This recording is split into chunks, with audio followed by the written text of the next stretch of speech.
Okay, so this will be the last segment. So let's look at how this works. We had a little technical difficulty. I had to restart the last segment here, so we'll pick it up hopefully where we left off. So again, we have in the C cage. This is the cage. See, it says cage right there. This is the cage. Just wrote it down here again for ease of reading the bottom of the chart.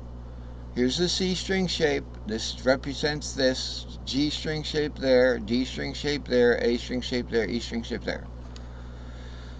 In the C cage, the C string shape is on the first, and then the G is on the second string, the D is on the third string. This is string that this shape falls on. Okay, so in the C cage, the C string shape is on the first. This is with short patterns. G string shape's on the second. The D string shape 2, 3, 4 is on the third.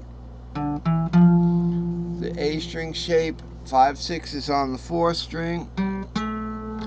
And then the E string shape is on the fifth string. Okay, now remember 6 equals 1, 1 equals 6, so it doesn't matter. So yes, of course, on the first and the sixth, we have the C string shape again. Now, where do we see the C string shape again? In the A box, the C string shape's on the third string. And then we would follow up again with G string shape on the fourth string. And follow up again with G string shape on the fifth string. And then we would have A shape on the sixth and the 1 string in that A box. Okay? Now let's go over to the G box. Where's the C string shape on string 5?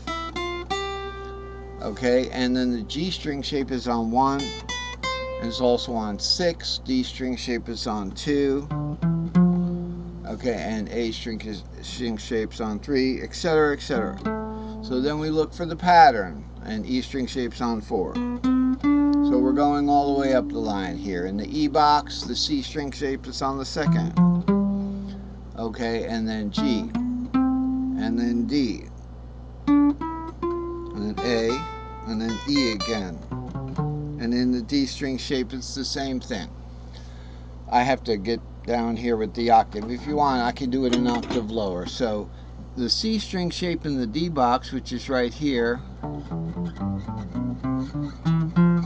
is on the fourth string. C's on the fourth string, G's on the fifth string. Okay, so what does all this mean? It means that there's a pattern there. There's a pattern forming. 1, 3, 5, 2, 4. Okay, so it's 1, 3, 5, 2, 4. And remember, 1 and 6 are just counted as 1. So it's 1, 3, 5, 2, 4 for the C.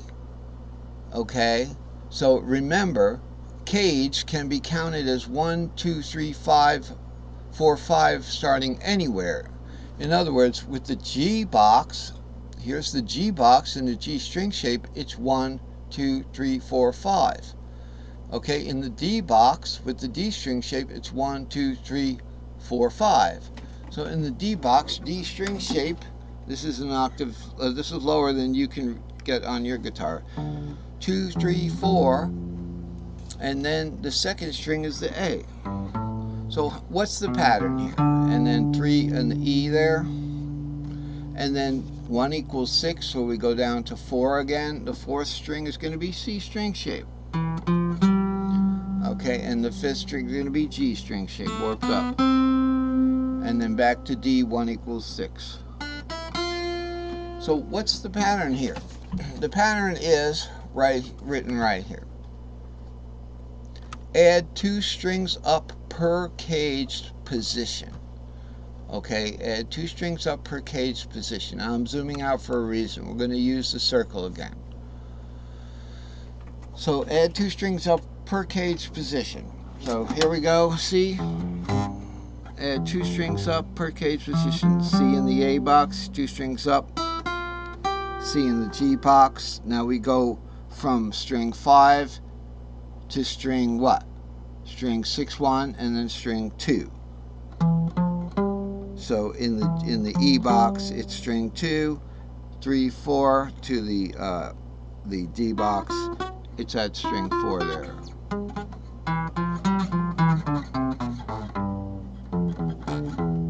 Okay, just add 2 strings, but 6 and 1 string count as 1 string. Okay, so that's all you do. Now, how do you use that to find out what cage you're in?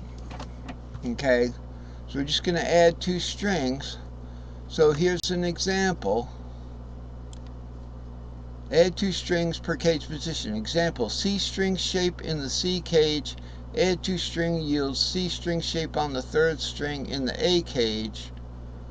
Okay, so now we can do it in reverse. And this is the crux of the lesson here.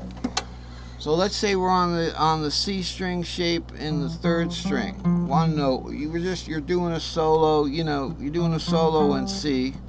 So it's playing like an E minor or something.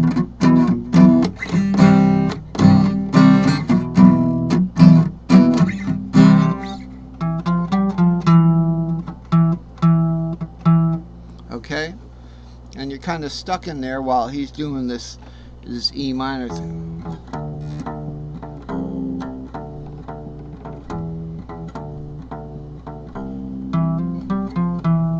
And you're wondering what cage am I in? You know you can do individual string shapes. You can go up to the 5th of C is G. Okay, but what cage are you in?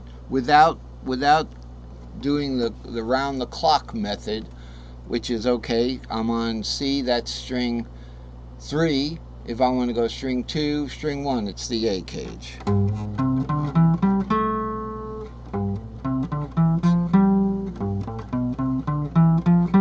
Okay, but the method, we're going to employ this method. All right, so we know what string we're on, string 3. We know what cage we're in, the A cage. Okay. So you know that C starts on string 1 in the C cage. Follow cage, the cage word up. So add 2 strings from the 1st string to the 3rd string is going to be the A cage. If you're on a C shape on the 5th string, okay, what cage would that be? Again, we could probably just use this method here. Okay, so if we're on the 5th string and we're doing the C shape, we want to move forward a 5th, we're in the G box there. Okay, but the other way to do it is look at it as you're doing 2 string shapes per, per cage shape. So that's it. The important